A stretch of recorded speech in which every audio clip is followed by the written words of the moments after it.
Dinas Pangan, Pertanian, Kelautan, dan Perikanan Kota Langsa mengkonfirmasi bahwa ketersediaan stok hewan megang dalam keadaan aman dari PMK dan mencukupi untuk memenuhi kebutuhan masyarakat. Saat ini, stok sapi yang tersedia untuk perayaan megang mencapai 1.003 ekor, sementara stok kambing sebanyak 840 ekor. Angka ini dipastikan cukup untuk memenuhi permintaan yang tinggi dari masyarakat Kota Langsa. Kabid Peternakan Dinas Pangan, Pertanian, Kelautan, dan Perikanan Kota Langsa, Suhardi Silga, menjelaskan bahwa stok hewan megang yang disediakan aman dari penyakit mulut dan kuku, sehingga masyarakat tidak perlu khawatir tentang kesehatan hewan yang akan digunakan. Semua hewan telah melalui pemeriksaan dan pemantauan kesehatan yang ketat.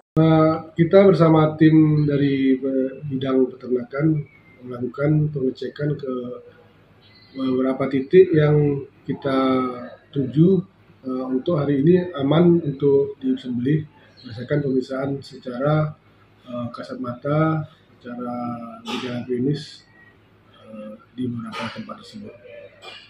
Kalau kita bilang aman, alhamdulillah insya Allah aman untuk dikonsumsi masyarakat Kota Langsa.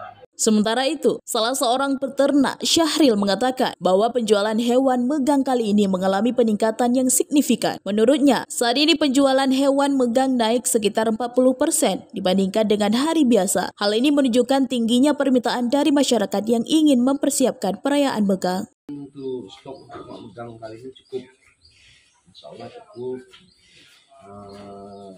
Sapi-sapi yang kita mau potong itu semua sudah disortir sama orang dinas, bebas dari PMK. Ya, sudah tinggi. Insya Allah ada peningkatan lah sampai 30% ya. Dengan begitu, masyarakat Kota Langsa diharapkan bisa merayakan tradisi megang dengan tenang dan aman, karena stok hewan yang tersedia mencukupi kebutuhan dan dalam kondisi yang baik. Dari Kota Langsa, Selina Vita melaporkan untuk Puja TV.